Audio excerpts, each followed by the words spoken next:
Assalamu alaikum wa rahmatullahi wa barakatuhu qadrli dostlar. Har bir kishi sınala. Boylik bilan da sınala, fakirlik bilan da sınala. Ham har bir sınov bizga kelgan sınov. Ol biz ko'tara ola turgan bir yuk bo'lib sınala. Bugun men sizga Payg'ambarimiz alayhissalatu vassalamning shogirdlarining birisining voqeasin, turmush voqeasin silab ketirga tilagan edim. Payg'ambarimiz alayhissalatu vassalamning bir sahabasi bo'lar. Pek ixlos ko'ngilli, ko'p ibodatli, har doim namozda bo'lgan Salaba ibn Hatima. Ana hatta Alloh taolaning ko'garishini da deb qaybirovlar otilar edi. Chunki doimiy ravishda masjidda birinchi saflarda ibodatda bo'luvchilardan bo'ldi. Hatta bek ko'p sajdada vaqtlarini uzdiruv sababında, bek ko'p sajdali bo'luv sababında diyenin tizinde şıkkan siyel gibi onun mangayında şıkkan bula. Şu aytırıp gıybadetli keliş turmuşların devam ete. Hem bir ara Peygamberimiz aleyhissalatu vesselam size başlay, göre başlay. Namazının Esselamu aleykum ve rahmetullah on yağına selam berip, sol yağına selam beruge uk Salaba tezgine meşitten kita idi. Peygamberimiz aleyhissalatu vesselam günlerden bir günni Salaba'na to'xtata, ey Salaba, nishlab sen munofiqlarning amalin qilasin, namozdan tezgina oshqinib qochib, shovib ketasin deb so'rov bergach, Salaba ayta, ya Rasululloh, biz shul xatli faqirli, bizning xotin bilan ikkimizga birgina ko'lmak. Hem men namoz o'qib bitirgach tezroq uyga qaytam, shu ko'lmagimni solib berib xotinma berem deb aytaydi. Hem shundan da ko'p sahabalar shunda Salabani qizg'anib, Salabaning ey Alloh taolaning shunday sabr, shunday shista ko'ngilli bor ekan deb o'ylab da qo'ydilar. Ham Salaba Payg'ambarimiz alayhissalatu vassalamga şu voqeadan so'ng yeshgina bir so'rov bilan kelatirgan bo'lar. Ya Rasululloh, senin duo, senin tilagin Alloh taolo oldida bek darajali. Menim uchun Alloh taolo rizqlarni kengaytib, boylik eshiklarini ocha olmasmikan? Ya Rasululloh, senga bir nida tugil, duolarda qo'llarni ko'tarib menga boylik so'rarga deb Peygamberimiz aleyhissalatu vesselamga müracaat etgach, Peygamberimiz ayta, qayga senga ey Salaba.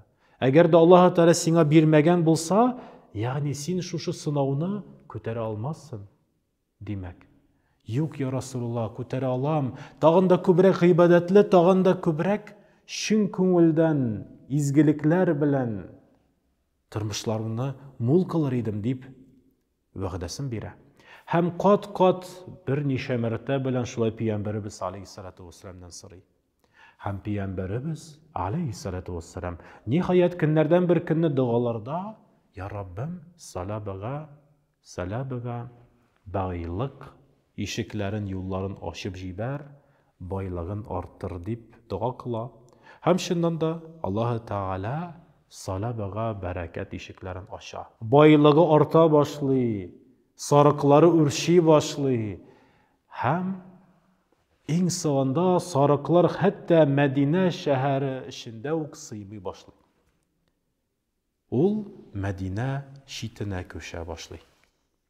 Elbette mal bilen, baylık bilen, mülket bilen şıgıllanu sebebinde 5 vakit namazını meşitte okuğum buldura almadı. Cumgalarga gına kila idi.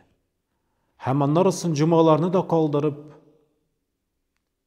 hatta Medine şitinden tağın da tirenrek, tağın da yaragırak jirlerge kitip, kütüğü künden kün orta bara, baylığı kübeye, hem şu baylık bilen şıgılı da şulay yok orta bara. Hem Allah Teala Peygamberimiz aleyhissalatu vesselamga Tevbe suresinde şunday ayet indire. Euzu billahi mineşşeytanirracim. Bismillahirrahmanirrahim. Khuz min amwalihim sadaqa tutahhiruhum ve tuzakkihim biha. Sadakallahu azim. Allah Teala ayta: "Ey Muhammed, alardan sadakalarını hem zeketlerin al. Şuşu sadakalarını hem zeketlerin birip, fakirler bilen ortaklaşıp, bölüşüp, fakirlerge yardım kılığı sebebinde Allah Teala'larını paklandırır, şiştartır, hem mallarda bereketin arttırır" deyip Allah Teala Kur'an ayetlerinde şunday kengaş bire. Hem Peygamberimiz Aleyhissalatu vesselam iki sahabesin bilgilep koya, hem baylardan zeketin jiyip fakirlerge taratırga, alarga vazifa kuşa. Birisi artından birisi baylardan zeketlerin alıp, alar salabı yanına kileler. Şuşa Allah-u Teala'nın ayetin silab bireler. Amma da lekin salabının köngülü özgerdi. Köngüline baylık sınavı kirdi. Baylığı bilen köngülü şıgıllana başladı. Hem salaba yok dip eytti. Tülemim dip eytti. Uylap kararmım ele dip cevabı buldu. Sahabeler Peygamberimiz Aleyhissalatu vesselam yanına kayıtıp şu halatını aytıp bireler. Hem bir neçe mertebelen tağın sırağaş, şuluk cevap bulgaş, Allah Teala tarafından Tevbe suresinde şunday ayet ine. Euzu billahi mineşşeytanirracim. Bismillahirrahmanirrahim. وَمِنْهُمْ مَنْ عَاهَدَ اللّٰهَ لَئِنْ آتَانَا مِنْ فَضْلِهِ أَلَنَصَدَّقَنَّ وَلَنَكُونَنَّ مِنَ الصَّالِحِينَ. Allah Teala hem şundan da onlar arasında, yani imanlı bendeler arasında, hem Allah Teala'nın sırap durgan bendeler arasında şunday kişiler var. Onlar, ey Allah Teala bizge izgilik, iyilik bilen mul bulgan tırmışlarımızda baylık yolların açsa, biz sırağın birse, biz tağında köbürek izgilikte bulur idik, tağında köbürek buluşur idik, Allah Teala'ga hiç şiksiz rahmetli bulur idik. Amma da lekin Allah Teala devam ete. فَلَمَّا أَتَاهُمْ مِنْ فَضْلِهِ بَخِلُوا بِهِ وَتَوَلَّوْا وَهُمْ مُغْرِضُونَ. Allah Teala eyte, şundan da Allah sırağan eybirler, tilekler birilgeş. Hem Allah Teala ikinci ayetinde eyte, Tevbe suresinde, Allah sırağanın birgeş, tileklerine erişkeş, onların köngüllerinde soranlık hissi barlıkka kile. Hem Allah Teala'dan bırılıp, köngüllerinde Allah Teala'ga şikayet bildiru, Allah Teala'ga nefret hissi barlıkka kile başlay, dip kile.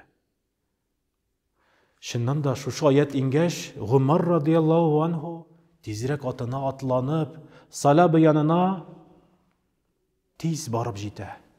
Şu ayetini silab bire, ey salabı, qayga sina, sen nerse işleysin, tezirek zekatını bir, tezirek zekatını tüle deyip emir bire. Tiyişli zekatını jiyip, kışlap, Peygamberimiz Aleyhissalatu vesselam yanına iltip koya. Hem Peygamberimiz Aleyhissalatu vesselam kabul etme. Eyte, gerek mi? Ol baylıkını sayıladı. Allah Teala'nı baylıkka alıştırdı deyip, eytip koya. Peygamberimiz Aleyhissalatu vesselam ölgenden sin, Ebu Bakr radıyallahu anhu halife bulgaş, salabı tağın bir mertebelen zekatın birip qarı. Ama lakin Ebu Bakr'da yok. Peygamberimiz almagan, min de almayım deyip, zekatların kabul etme. Ömer radıyallahu anhu vaxtında da birip qarı. Hem Ömer radıyallahu anhu da kabul etme. Hem Osman radıyallahu anhu vaxtında özü halak bula. Eye maddi baylıklar bilen bay bulsa da köngül fakirligi bilen gidip bara Allah Teala huzuruna. Şundan da ne için Peygamberimiz Aleyhissalatu vesselam sadakaların kabul etmeyi? Alimler eyterler, çünkü salaba tövbe etmedi.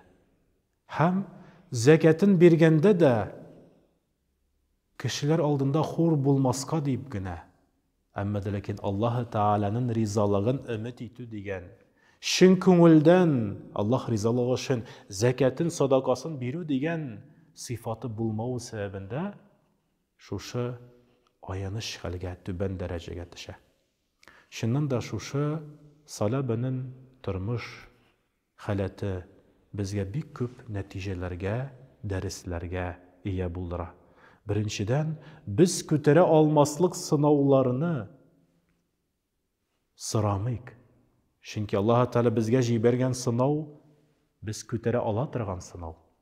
Әгәр дә без шунардан истән байлык кебек, яки киресенчә факирлек кебек, яки башка нигъмәтләрне, яки никмәтләрне сорасак, ул вакытта без киресенчә күтәрә алмаслык сынауга ия булырга мөмкинбез.